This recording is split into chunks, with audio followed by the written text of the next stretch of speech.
Quiero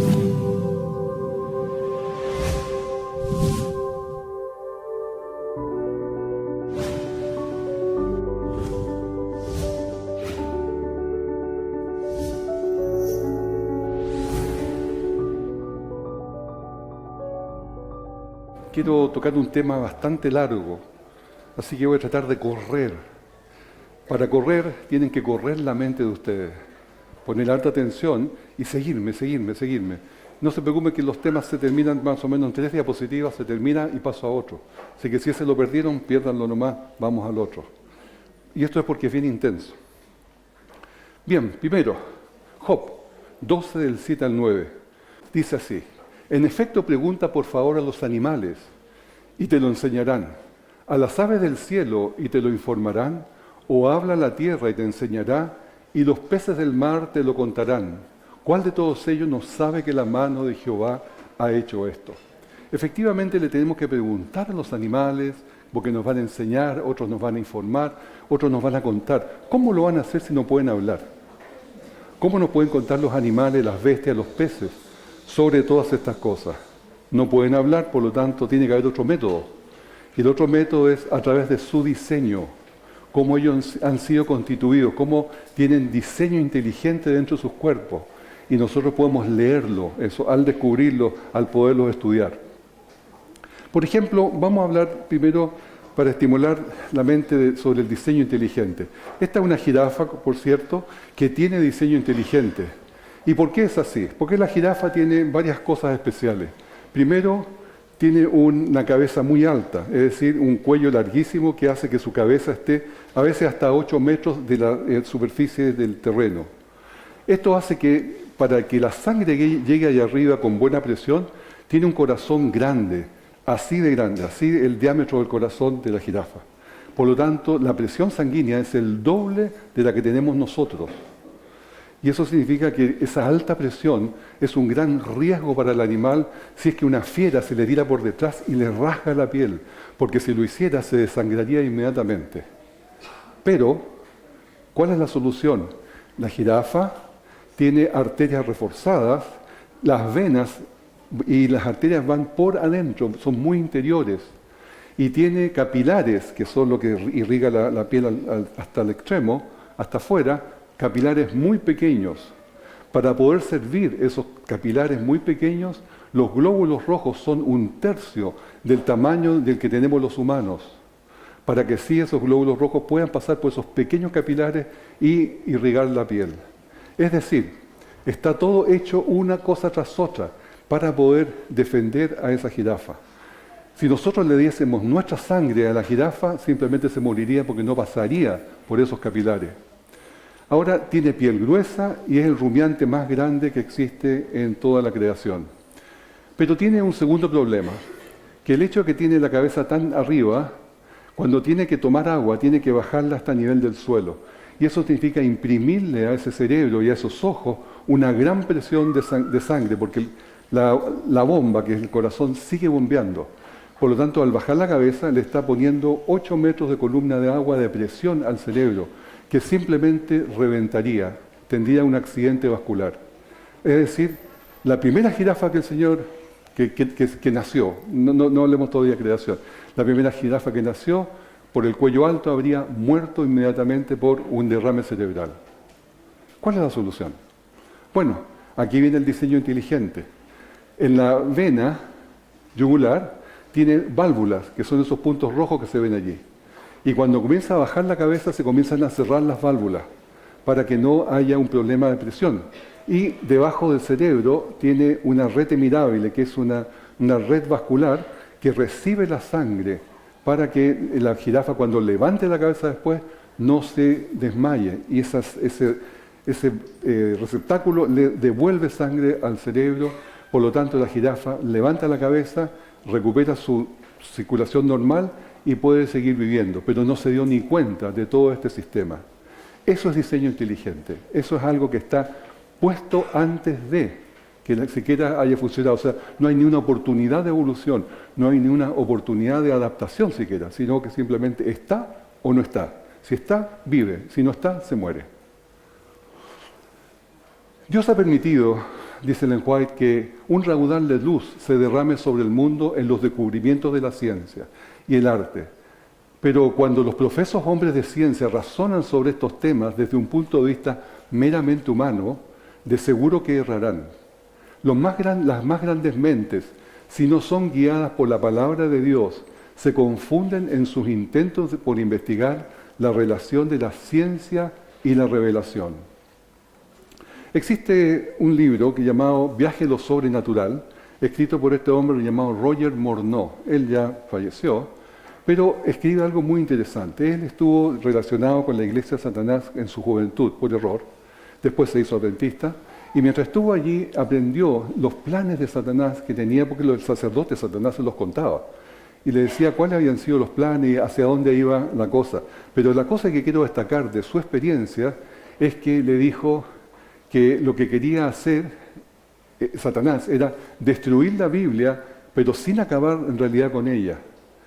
En inglés dice destruir la Biblia sin quemarla. Pero, ¿y haciéndolo cómo? Alejar el pensamiento de Dios de las mentes de millones de personas por medio de la teoría de la evolución. Ustedes se preguntarán, ¿qué tiene que ver Satanás con la teoría de la evolución? Tiene todo que ver. Satanás es el inventor de la teoría de la evolución para poder dejar a Dios, a Cristo de lado, especialmente a Cristo. Y les muestro acá a un señor que es un ateo, pero también es académico bíblico, una contradicción enorme. Es humanista, se llama Frank Sindler. Y él dice que el golpe más grande que la biología le ha dado al cristianismo ha sido el descubrimiento de la evolución biológica. Ahora que sabemos que Adán y Eva nunca fueron gente real, el mito central del cristianismo es destruido. Si nunca existió Adán y Eva, nunca hubo pecado original. Y si nunca hubo pecado original, no hay necesidad de salvación. Y si no hay necesidad de salvación, ¿para qué necesitamos al Salvador? Por lo tanto, con esto concluyo que Jesús histórico quedó desempleado. Desempleado en el paro. ¿Ya? Creo que la evolución es absolutamente un golpe de muerte para el cristianismo. Se fijan que la evolución no es una idea científica, es una idea religiosa para atacar al cristianismo y para destruir a Cristo como Salvador. Si Cristo no es el centro de nuestra religión, de nuestra creencia, no tenemos nada. O sea, realmente apuntó justo allí con la evolución biológica que llama él. Lamentablemente el mundo está absolutamente captado por ellos. Absolutamente, porque tiene el poder del dinero. Y como tiene el poder del dinero, todos los canales de televisión que quieren propaganda, que quieren tener parte de los presupuestos, están absolutamente alineados. Ninguno se salva. Incluso las revistas más prestigiosas de ciencia, como Science y Nature. Sin embargo, hay muchos científicos que se han convertido al creacionismo. Es decir, esta idea del creacionismo no es un niño que está en la iglesia desde niño, le lavaron la cabeza y finalmente llega adulto y cree en el creacionismo porque no sabe creer en otra cosa. No, eso no es así. Los creacionistas tenemos cabeza y sabemos pensar y sabemos entender lo que es inteligente y lo que no lo es. Y hay científicos que se han hecho creacionistas después de un serio estudio de los textos del creacionismo, es decir, de las pruebas que tenemos y las evidencias que tenemos. Y esto los ha llevado a ellos a cambiar sus vidas completamente. Y esta conversión al creacionismo les ha hecho cambiar completamente su punto de vista de la vida. Es decir, en lo que se refiere a la interpretación de la edad de este mundo y el origen de todo lo que nos rodea. Es decir, que ha intervenido un creador. Un cambio completo de vida. Aquí hay una lista de una serie son varios cientos, si no miles, de científicos, todos con nivel doctoral, los cuales han tenido la valentía de decir yo me opongo, yo disiento del darwinismo. Y esta lista está, ¿no es cierto?, publicada en internet, así que se puede estudiar. Definitivamente la evolución se protege a sí misma. La evolución no quiere que se meta el creacionismo, quiere ser el paradigma único para todo el mundo. Y, por lo tanto, hay que pertenecer. El que no pertenece no va a tener premios Nobel, no va a tener publicaciones, no va a poder publicar, no va a poder enseñar en universidades, no va a poder tener buenos trabajos, no va a poder tener dinero para investigar en grandes proyectos. Simplemente o perteneces o no participas. Ese es simplemente el hecho. Hay un doctor, Raymond Damadian, que tiene una serie de premios en Estados Unidos. En 1988 el presidente Reagan le dio la Medalla Nacional de la Tecnología. En 1989 fue inserto en el Salón de la Fama de Inventores. Y tan distinguidos otros inventores que están allí como Thomas Edison, Alexander Graham Bell, Samuel Morse y los hermanos Wright. Después, en el año 89 también, su primer MRI, que es el resonador magnético, llamado el Indomable, fue puesto en exhibición en el Instituto Smithsonian. Y finalmente, en marzo de 2004, se le entregó la medalla al Instituto Franklin por la comercialización y desarrollo del resonador magnético, que es un instrumento de diagnóstico y tratamiento de enfermedades fantástico. Bueno, ahí lo tenemos en el Instituto Smithsonian, en Washington, con su primer resonador magnético. Y aquí está hablando él, dando testimonio. Hola, mi nombre es Dr. Raymond Damadian. Soy un científico que cree en una tierra joven, que cree que Dios creó el mundo en 6 días de 24 horas, tal cual como está registrado en el libro de Génesis. Por la gracia de Dios y las oraciones de mi suegra, inventé la tomografía por resonancia magnética en 1969. La idea de que aquellos científicos que creen que el mundo tiene 6.000 años no pueden hacer ciencia verdadera es sencillamente equivocada. Está sencillamente equivocada. Los científicos que son creacionistas pueden hacer ciencia y de la primera calidad. Este es Richard Dawkins, quien se opone totalmente a la creación, es un evolucionista, escritor muy conocido, inglés, y dice: creo que los cristianos creacionistas están en lo correcto al ver la evolución como un enemigo. Hay una profunda incompatibilidad entre la evolución y el cristianismo. Hay sofisticados teólogos, sin embargo, que son evolucionistas teístas, que están felices aceptando la evolución. Ellos están en un error y llama a los evolucionistas teístas tontos útiles, que ellos están destruyendo su propia fe. Ustedes se preguntarán, bueno, necesitamos esto, yo soy creacionista, yo creo en esto, pero ¿crees realmente? ¿Tienes todas las herramientas, hermano, para poder defender todo lo que nosotros pensamos? Es como estos dos padres que conversan entre ellos y dicen: no te preocupes, nuestros hijos están en la iglesia y esto no les va a afectar. Pero yo les digo que sí les va a afectar, porque los millones de años es algo que capta a muchos. Darwin, que en los hombres monos, que la Biblia no es verdad, que la evolución es verdad, que los dinosaurios se hicieron pájaros, que no hay creador, y los niños se confunden. El hecho real es que el 66% de los jóvenes que una vez estuvieron en la iglesia, cuando ya son jóvenes adultos y van a la universidad, se fueron de la iglesia. 2/3 de los jóvenes se van de la iglesia porque los capta esta otra idea que es contraria a lo que ellos han vendido alguna vez y lo que es la realidad, pero como no están informados, necesitan hacerlo. Este es un doctor, Colin Patterson, que es un profesor evolucionista, por cierto, pero que tuvo un quiebre por allí en sus creencias. Y dice: una mañana yo desperté y me vino al pensamiento que he estado trabajando por 20 años en la evolución y podría decir que no sabía nada. Estaba vacío. Era un golpe para mí de cómo pude estar equivocado por tanto tiempo. ¿Pueden explicarme algo que sepan? Y le hice una simple pregunta a mucha gente: ¿pueden explicarme algo que sepan de la evolución? ¿Algo que ustedes realmente crean que es verdad? Se lo pregunté al equipo de geología del museo, no hubo respuesta. Le pregunté a los miembros del seminario de morfología evolutiva en la Universidad de Chicago y tampoco hubo respuesta, hubo silencio. Solo una persona dijo: sí, yo sé una cosa, no debería enseñarse en los colegios. ¿Qué es lo que se hace? ¿Qué gran diferencia hay entre creación y evolución? La diferencia no está en la ciencia, no está en la evidencia, está en la creencia en Dios. Ese es el problema. Creer o no creer en Dios. Honrar o no honrar a un Dios creador. Esa es la diferencia. Porque hay una mala ciencia llamada el cientismo, que es una perversión de la ciencia moderna, la cual es una ideología que tiene un prejuicio antirreligioso. Un prejuicio que simplemente cree que todo debe medirse con la racionalidad humana y todo en forma empírica, en forma de experimentos. Pero la ciencia realmente dice, y ellos dicen que el mundo espiritual es irrelevante y no existente. Sin embargo, esto es un reduccionismo intolerable.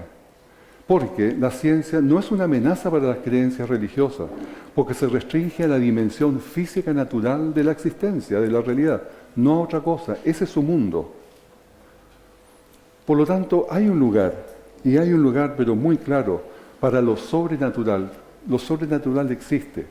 Las cosas creadas por Dios son sobrenaturales, y estas existen. Y les voy a mostrar algunas. Primero, el origen de la vida. El origen de la vida, nadie jamás ha hecho vida en este mundo.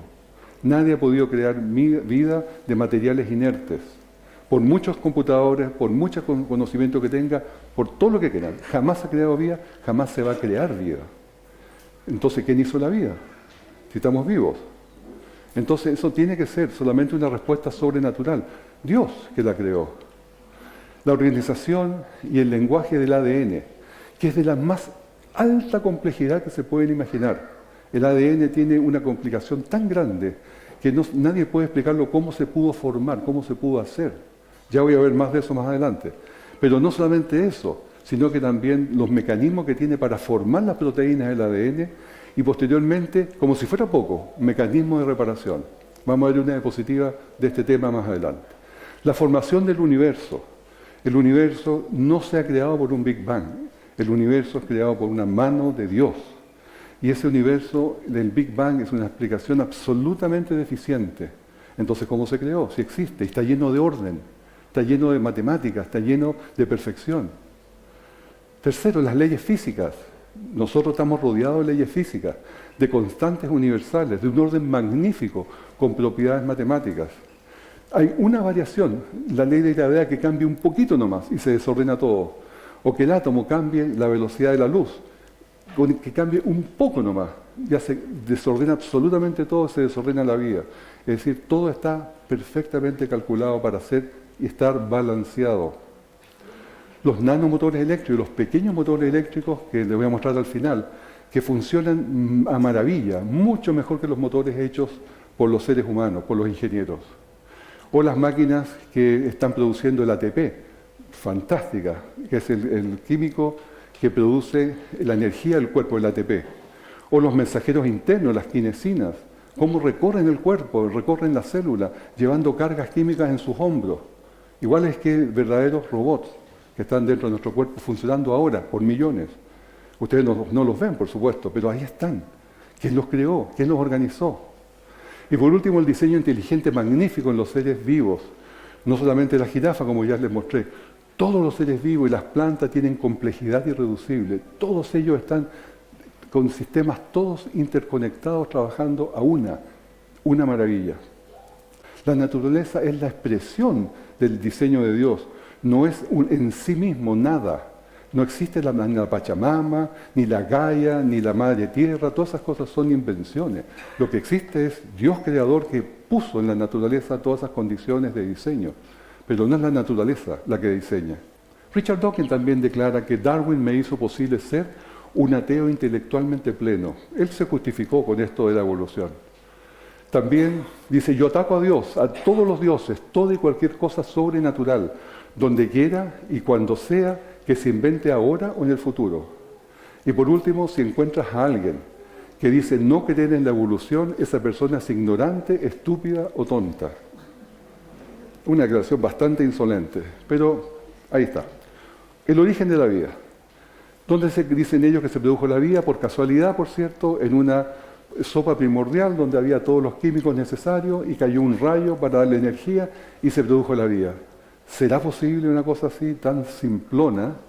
Se hizo un experimento de Miller-Urey para tratar de comprobar eso y se pusieron todos los elementos necesarios, agua, amoníaco, metano y ausencia de oxígeno. Hicieron circular esta mezcla por mucho tiempo y pusieron un rayo allí, un electrodo eléctrico.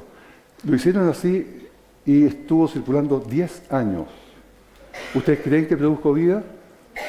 Por supuesto que no. La vida es mucho más que químicos y energía. Aquí tenemos algo que tiene vida, que es una Escherichia coli, una bacteria muy conocida, y esta bacteria ha sido analizada y se definió lo que tiene para vivir.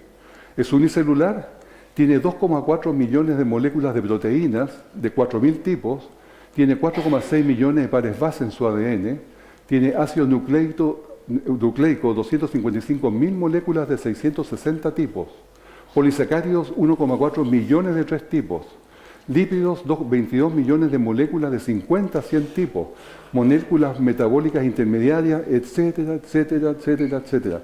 800 reacciones químicas simultáneas estables y no equilibradas. Eso es una insignificante bacteria. Ahora, vamos a analizar solamente la primera, las proteínas, si fuera posible que se hiciera solo. Para construir un edificio yo necesito elementos básicos, que está un poco elaborado, pero en general vienen de la tierra.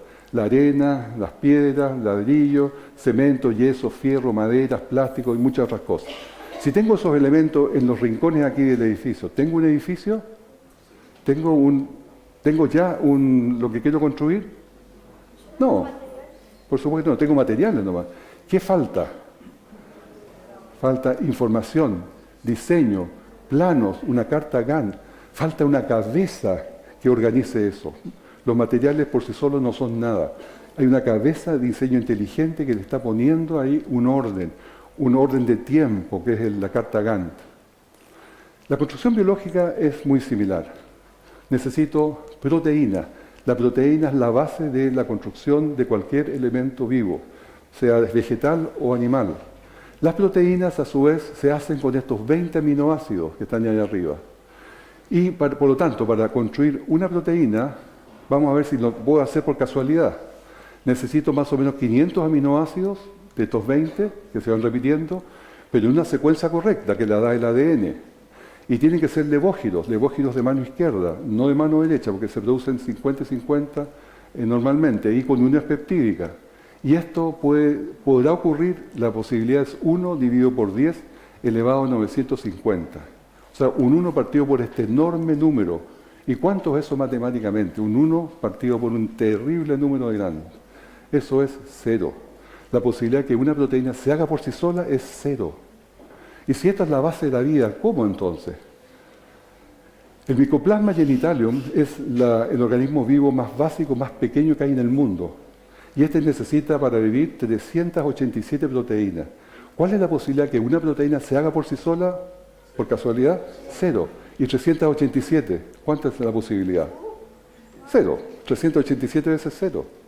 Entonces ni siquiera el organismo vivo más básico puede nacer solo, espontáneamente. Ahora, digamos que tengo un elemento vivo, que es básico, 580 pares base que son el ADN, pero yo lo quiero hacer un ser humano.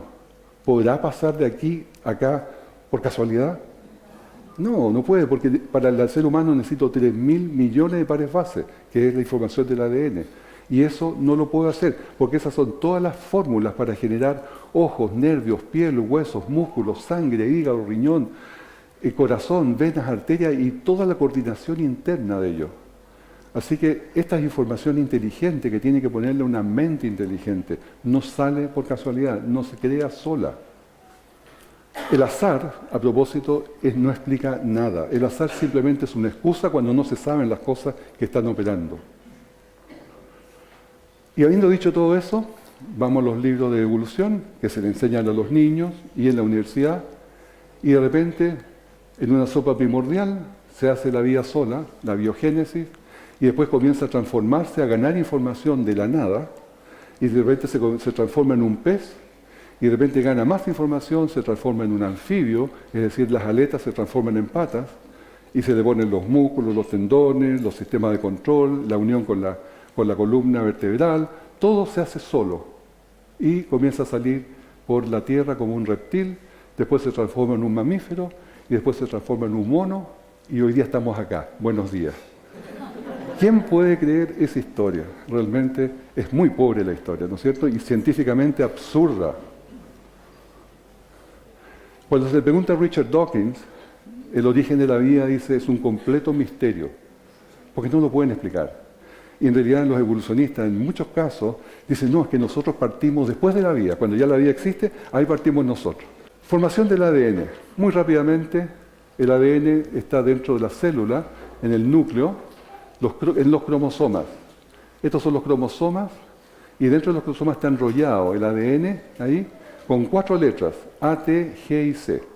Estas 4 letras son un código genético el cual está indicando cómo se arman las cosas. O sea, es un verdadero vocabulario.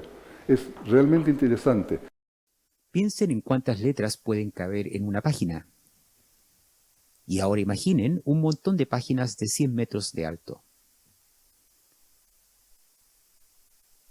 Esta es la cantidad de información que se guarda dentro del ADN de cada célula humana. El genoma humano completo. Si se analizan los 3.000 millones de letras que forman este genoma humano, se encontrarán con algunas cosas sorprendentes. Solo un 1% de los 3.000 millones de letras codifican directamente proteínas. Del resto, como un 25% fabrican genes y sus elementos regulatorios. La función del resto de las letras es todavía muy poco clara. Bueno, como ven ustedes, son 100 metros de hojas, todo con el ADN, con cada letra que tenemos nosotros escrita en cada una de nuestras células, que son 3.000 millones de letras puestas allí. Dice que entonces una parte codifica para proteínas y la otra es para el control, el panel de control de todo en nuestro cuerpo. Antes se pensaba, cuando no se sabía todavía, que esto era ADN basura. Y era lo que quedaba de la evolución. Pero ahora les dio vergüenza haber dicho eso, porque esto es de lo más complejo que hay, toda la información, cómo se codifica y cómo se regula el cuerpo. Por lo tanto, la posibilidad que el ADN se haya creado sola es 1 partido por 10 elevado a 40.000, absolutamente cero. Este es el doctor Anthony Flew. Él escribió un libro bastante conocido y es un pensador ateo más influyente del siglo XX. Y en el año 2004 informó y dio a conocer públicamente que aceptó la existencia de Dios después de haber sido ateo. Él debatía contra los creacionistas por la evolución. Pero él dijo que el ADN me ha mostrado, por la complejidad más increíble, los sistemas requeridos para producir vida, que una inteligencia tuvo que intervenir para que los elementos tan diversos se juntaran. En resumen, mi descubrimiento de lo divino ha sido la peregrinación de la razón más que de la fe. O sea, este hombre llegó a Dios por la razón, al darse cuenta de la complejidad del ADN. Y no por fe, como tal vez todos nosotros hemos llegado porque creemos en Dios. El genoma humano, que es el ADN humano, se le comparó muchas veces con el del chimpancé, diciendo que eran iguales. Partió cuando se hizo el proyecto del genoma humano en Estados Unidos, por orden del presidente Clinton. Se dijo primero que era el 99% igual. Después, cuando se perfeccionó este sistema, era el 96%. Después bajó al 81% y hoy día está más o menos por ahí como el 70-75%. Es decir, de a poco hemos ido bajando esto. Pero la pregunta es, ¿qué significa que tengamos un 70% de similitud con un chimpancé en nuestro ADN? Bueno, mal que mal tenemos todos los dos cabezas, tenemos orejas, tenemos manos, tenemos dedos, tenemos boca, tenemos lengua, tenemos nariz, tenemos ojos. Hay muchas similitudes, pero es porque tiene un diseñador común, no porque tenga similitud de origen. Ahora, ¿debe leerse esto que somos medios monos? El plátano y el hombre tenemos un 72% del genoma parecido. ¿Significará entonces que somos medios plátanos también? ¿O significará que toda cosa que comemos tiene una similitud bioquímica con nosotros, tiene una similitud de nuestro ADN? Así que las lechugas, los tomates, todo lo que comemos tiene similitud también, porque necesitamos que sea similar para poderlo absorber. Si no fuesen similares, no podríamos comerlo. Sería como comer arena o piedras. Entonces no tendría ningún sentido. Por eso es que nosotros tenemos similitud con los plátanos y con todas las otras. Por lo tanto, ser similar en un 70% con los monos no tiene ninguna importancia. La célula tiene el ADN nuclear dentro del núcleo y tiene también ADN dentro de las mitocondrias que están acá. Las mitocondrias son las pilas de energía de nuestro cuerpo. Se descubrió que era así, de esta forma en la mitocondria estaba así ordenado el ADN mitocondrial. Pero también se descubrió que el ADN mitocondrial solamente se transmitía por las mujeres. Las mujeres son las únicas que lo dan a los hijos y a las hijas. y después continúa por la hija. El hijo no puede transmitir el ADN mitocondrial, este ADN de acá. ¿Por qué? Porque se transmite a través del óvulo. ¿Quién tiene óvulo? Solamente las mujeres, así que por ahí va solamente y los hombres, de ahí paró la información. Bueno, lo interesante es que esto fue siendo desarrollado por la evolución, hasta que ellos descubrieron de que el ADN mitocondrial de toda la humanidad, de todas las razas, era idéntico. Es decir, mi ADN mitocondrial viene de mi madre, mi abuela, mi bisabuela y así para arriba, el de ustedes, su madre, abuela, bisabuela, para arriba, y de repente se cruzan porque son idénticos. Es decir, todos venimos de una sola madre. Y esto, el ADN mitocondrial, así lo demuestra. Y ellos la llamaron la EVA mitocondrial, en forma medio de burla. Pero lo sorprendente que ellos dijeron es que esto nos lleva a una conclusión, que tenemos una madre común de toda la humanidad. Y también dijeron que la evolución le asignó 200.000 años a esta mujer única y sería una mona que vivió en África. En ese lugar, y posiblemente lucía algo así. Nuestra abuelita. Pero las cosas no llegaron allí. 10 años después, otro equipo de investigación llamado The Parsons Team descubrió que la velocidad de mutación del ADN mitocondrial era 20 veces más rápido, por lo cual hace la EVA mitocondrial consistente con una edad más o menos de 6.500 años atrás. Y esto significa claramente que llegamos a nuestra EVA bíblica.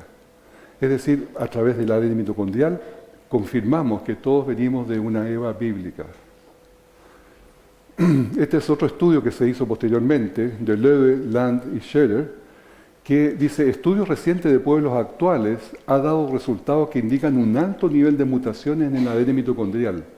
En una revisión de los datos indica que la EVA mitocondrial vivió hace 6.500 años atrás, una fecha incompatible con las teorías actuales del origen del hombre. Se frustran cuando encuentran estas cosas que les dicen todo lo contrario y apoyan el cristianismo de paz. La realidad del paso del tiempo, el tiempo va pasando, todo desorden se desordena. La entropía genética es lo que va pasando en nuestros cuerpos, en nuestras vidas, que nos vamos deteriorando. Y generación tras generación ese deterioro va creciendo. Nuestros hijos, nuestros nietos, nuestros bisnietos van a ser cada vez más desordenados genéticamente. Es igual que un vehículo que queda abandonado, que comienza a poco a desgastarse, o una casa que no se le mantiene. Y curiosamente es muy interesante ver que los mecanismos de reparación dicen necesariamente esto. Sucede como nos estamos desgastando y se nos producen mutaciones dentro de nuestros cuerpos, tenemos un sistema de reparación, pero estas máquinas increíblemente complejas tienen que tener un creador increíblemente inteligente, porque no solamente está el ADN, sino que las máquinas que corrigen el ADN por las mutaciones. ¿Se fijan? No es una, son dos cosas importantes acá. Estas son las máquinas que van rodeando, van haciendo así, girando por el ADN, recogiendo todos los errores.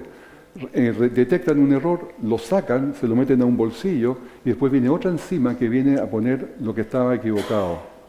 Y así van reparando continuamente los errores. Hablando de entropía genética, este doctor John Sanford dice que el genoma humano no puede tener cientos de miles de años, menos millones de años, porque la entropía genética, el desorden que se está produciendo, es una poderosa evidencia que la vida de la humanidad debe ser joven, porque el genoma se está degenerando, porque hay una acumulación de mutaciones permanentes y porque cuando se usa un modelo numérico computacional, se calculó que la humanidad alcanzará solo, puede alcanzar solo, en estimación de él, 268 generaciones. O sea, la humanidad no pasa más allá de 268 generaciones porque va a morir de ADN destruido. No va a tener ya más sustentabilidad. 268 generaciones, déjeme decirle que un poco más de 8.000 años. 8.000 años. Entonces, cuando hablamos de 8.000 años para la humanidad, es muy inconsistente pensar que venimos de millones de años del mono, o venimos de tantos años atrás, de 190.000 años, como dice que ya existió el ser humano. No puede ser, porque esto lo niega. Por lo tanto, esto es muy consistente con una creación sobrenatural y una tierra joven. Siempre la información va decayendo, la segunda ley de la termodinámica, nunca va para arriba. Darwin tenía para investigar este microscopio óptico. Él podía ver a nivel de la piel. Él pensaba que las células eran solamente gelatina. Hoy día se sabe que las células son una tremenda ciudad en complejidad. Por ejemplo, con los microscopios electrónicos se puede aumentar hasta 1000 millones de veces. Es decir, tenemos un mundo ahí que se conoce hoy día que él nunca lo conoció. Él pensaba, en el libro La origen de las especies, que la selección natural no puede hacer nada mientras no ocurran fortuitamente variaciones favorables. Las variaciones favorables son las mutaciones, al final del día, como lo define el neodarwinismo. Y la selección natural eliminaría esos errores posteriormente. Pero la verdad es que esas mutaciones son todas dañinas y pérdida de información. A lo más son neutras. Aquí tenemos mutaciones en los animales. Un tigre que perdió sus rayas. ¿Por qué? Porque no produce melanina. Por lo tanto, no produce colores. Un gorila albino. Un delfín con 2 cabezas. Un cerdo, en fin, animales todos con 2 cabezas por mutaciones. Una serpiente, un sapo con 6 ojos, un cocodrilo albino también y un pollo sin pluma. ¿Y qué le hacen las mutaciones a los seres humanos? Síndrome de Down, albinismo, progeria, un labio leporino, mano con 6 dedos o una cara con 2 caras. Todo esto son tremendas deformaciones. Y seguimos con fibrosis quística, hemofilia, distrofia muscular, daltonismo, enanismo, gigantismo y 1000 más, 1000 deformaciones más. Es decir, ¿qué produce la mutación si no daño? Como para poder decir que la mutación es la que crea nueva información. No es verdad simplemente. Claro, para decir eso necesitan la excusa de los millones de años. Vamos a tratar un poquito después lo de los millones de años. En el Museo de Historia de Melbourne dice, ahí está el texto, pero le traduzco la parte más importante. Dice, mutaciones, errores maravillosos. Mutaciones son cambios en el ADN que causan nuevas variaciones. Los errores se cometen cuando el ADN es copiado. Entonces, lo que sí existe es la adaptación. Los animales se adaptan. En coloración, altura, pelaje, hacen pequeños cambios de acuerdo a unas situaciones que viven. Y esto es totalmente aceptable. Pero macroevolución, que una especie se transforma en otra, jamás. Nunca. Les voy a mostrar un ejemplo de especiación o adaptación, donde estos son perros solamente. Un zorro del Ártico, un fennec, un perro salvaje africano, un lobo salvaje americano, un dingo australiano, un coyote y un cati familiares. Todos son perros, pero están todos adaptados a un medio. Y cada uno de ellos se puede reproducir con el otro, aunque parezca raro, pero se pueden hacer reproducir. Pero estos son adaptaciones, esto no es evolución. Y se lo subrayo, porque normalmente los evolucionistas tratan de decir que, ¿te fijas cómo cambió? Evolucionó. No es así. Ellos han solamente adaptado, porque tienen los mecanismos internos para hacerlo. No es una cosa que partió de mutaciones, estaba en el ADN para hacer esos cambios. Aquí tengo un ejemplo de perros con pelo corto y pelo largo. ¿Ya? Digamos que tenemos una pareja que es de medio pelo, de pelo mediano. Y esta, porque tiene un gen de pelo corto y un gen de pelo largo. Gen de pelo corto y pelo largo. Estos tienen hijos. Tienen unos hijos iguales y tienen uno que recibió los 2 genes pelados, por lo tanto es pelado. Y otro que recibió los 2 genes peludos, por lo tanto es perro peludo. ¿Ya? Esa familia está todo bien, así sucede en la genética. Pero de repente, esta familia se va a vivir a la nieve, al frío. El que era pelado murió, no pudo resistir. Los de medio pelo tampoco pudieron resistir, se murieron. El único que resistió, el que estaba adaptado, que era el de pelo largo, el peludo.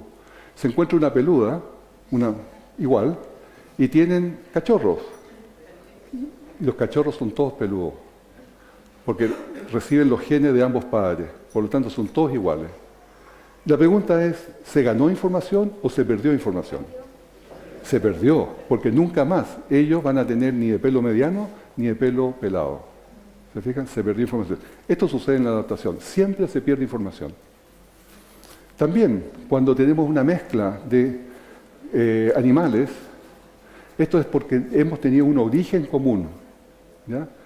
Por ejemplo, entre un caballo y una burra sale una mula, un caballo y una cebra, un sorce, o una burro y una cebra, una zongi, un león y un leopardo, o leoparda, sale un leopón. Ese ahí, porque todos vienen del mismo origen, ¿ya? Un león y una tigresa, tenemos un ligre. O una llama y un camello, que son ambos camélidos, tenemos una cama. Y así se puede confirmar de que se pueden volver a unir por laboratorio, no se hace en forma natural. Ahora tenemos nosotros una Tierra de millones de años, definitivamente no. Nuestra Tierra tiene miles de años, y más o menos 6.000 años.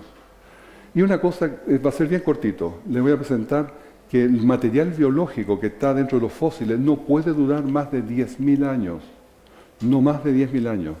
Pero la doctora Mary Schweitzer, en su desentierro de un dinosaurio, un tiranosaurio rex, en Montana, en Estados Unidos, descubrió algo muy especial. Sacando este hueso, ellas no podían sacarlo porque era muy pesado y tuvieron que llevarlo en helicóptero.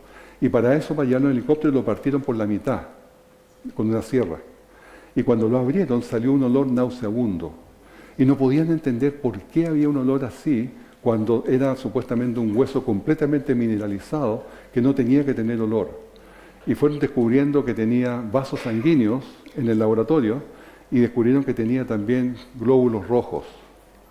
Tenía también colágeno, tenía ADN, hemoglobina, tenía de todo lo que era inimaginable en un tiranosaurio rex de 68 millones de años, entre comillas.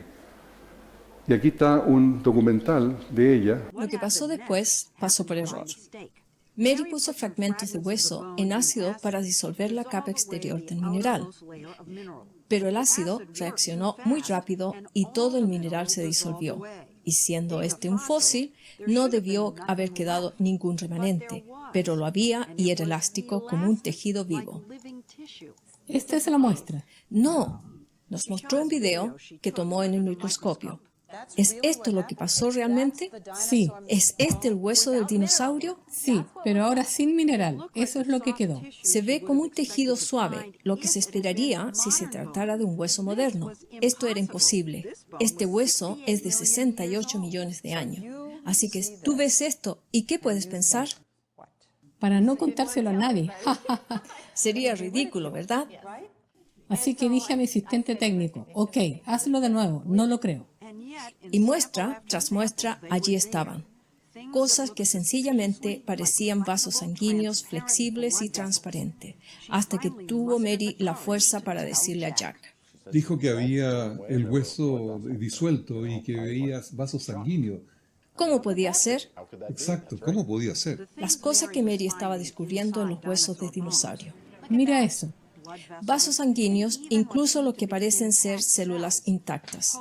Esto pone un desafío radical en las reglas actuales de la ciencia, en que el material orgánico no puede sobrevivir ni siquiera 1 millón de años, mucho menos 68 millones. Mary Jack y su equipo publicaron sus hallazgos del T-Rex en varios números de la revista Ciencia y fueron rápidamente atacados. Los críticos dicen que las muestras podrían estar contaminadas o que los vasos sanguíneos podían ser biofilm, una especie de fango. Pero como Mary nos mostró, ella pudo replicar sus hallazgos. Estas son muestras de un dinosaurio aún más antiguo, un dinosaurio bien preservado de 80 millones de años, un pico de pato. Cuando ella disolvió el mineral en ácido, Pongamos esto en el microscopio. bueno, mira, esos son vasos sanguíneos. Esos son vasos sanguíneos. ¿Puedes ver las ramificaciones allí? Míralo, están consistentes. Lo hicimos vez tras vez y sale lo mismo. Me emociono cada vez, no puedo evitarlo. Son 80 millones de años. Mary publicó sus nuevos resultados el año pasado y algunos de sus adversarios han sido convencidos, pero la controversia aún continúa. Si los vasos sanguíneos pueden sobrevivir 80 millones de años, ¿Qué pasa con el ADN? Bueno, Mary Schweitzer es evolucionista y se encontró con un tremendo problema en sus manos, de que tenía estas muestras de que demostraban de que no podían ser de millones de años, y él no se atrevía a presentarla a la comunidad científica porque iba a ser el ridículo.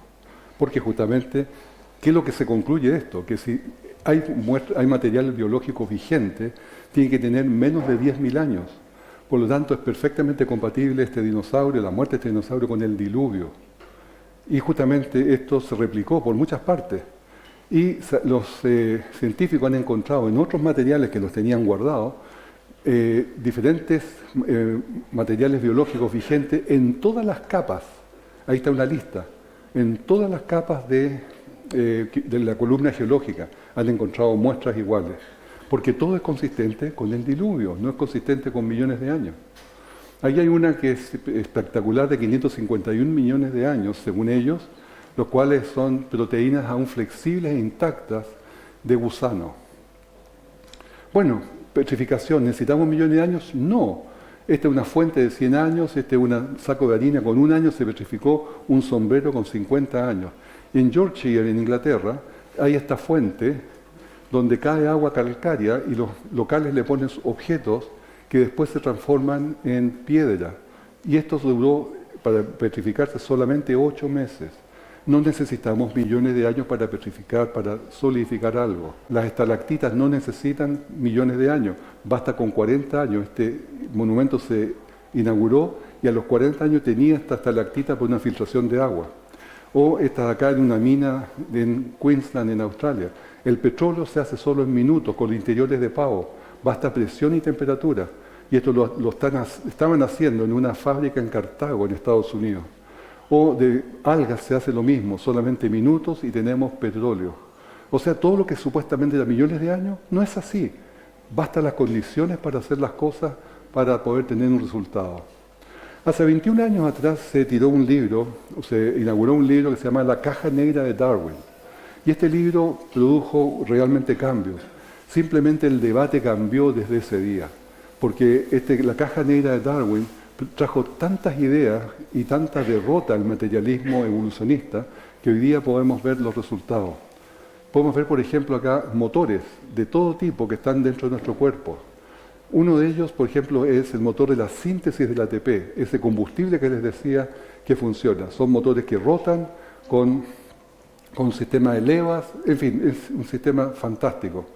Un motor eléctrico consiste en un eje, en un rotor, en un estator, en un sistema de control, rodamientos y un sistema de enfriamiento. Esto sin duda ha sido diseñado por ingenieros. Pero un ejemplo en la biología es esta Escherichia coli, que atrás no tiene pelos. Estos son motores de fuera borda. Son motores que van a 100.000 revoluciones por minuto y tienen una eficiencia fantástica. Así se pueden más o menos diagramar. Ahí está el rotor, el estator, el eje, sistema de enfriamiento y la hélice. Y la pregunta es, ¿quién diseñó esto? Ahí hay una foto en microscopio. Ahí tenemos el embriague de este motor que se conecta y desconecta para la hélice.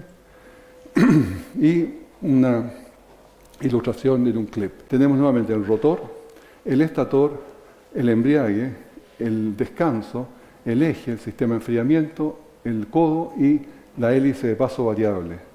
Esto está hecho, los diferentes colores son diferentes proteínas que están codificadas en el ADN para que se fabrique ese motor y funcione perfectamente bien.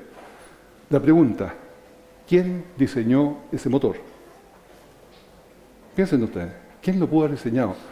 ¿La Escherichia coli tal vez, que sabe diseñar motores? Absurdo. Los ingenieros que se metieron a ese nivel y pudieron diseñarlo, tampoco. Los ingenieros apenas pueden verlo a través de los microscopios electrónicos. Pero esto tiene que ser diseñado por una mente superior, por un Dios, nuestro Dios creador. Por último, las quinesinas, estos transportadores de cargas que caminan por los microtúbulos, que son carreteras internas en la célula.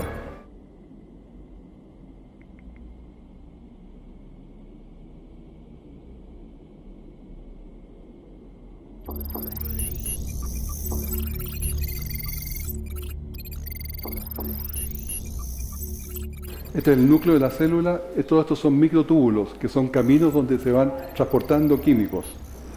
Y Si es que hubiera mucho enjambre, mucho tráfico y se empiezan a cruzar las líneas, hay señales de tránsito para que una se pare y la otra pase primero y así se van coordinando internamente. Cuando llegan al final de su recorrido, entregan la carga donde tienen que entregarla a la quinesina y se desactivan, se doblan para no gastar energía. Y esperan hasta que una especie de bus, para que un transporte público los venga a tomar a cada uno de ellos y se los lleva de vuelta al punto de partida. Toda esta organización interna de la célula, ¿qué tienen ustedes que puede ser por casualidad? ¿Hay alguna, siquiera una milésima de posibilidad que sea por evolución? Absolutamente no. Hay una mente inteligente detrás de esto y por eso es que reafirmamos tanto esta idea.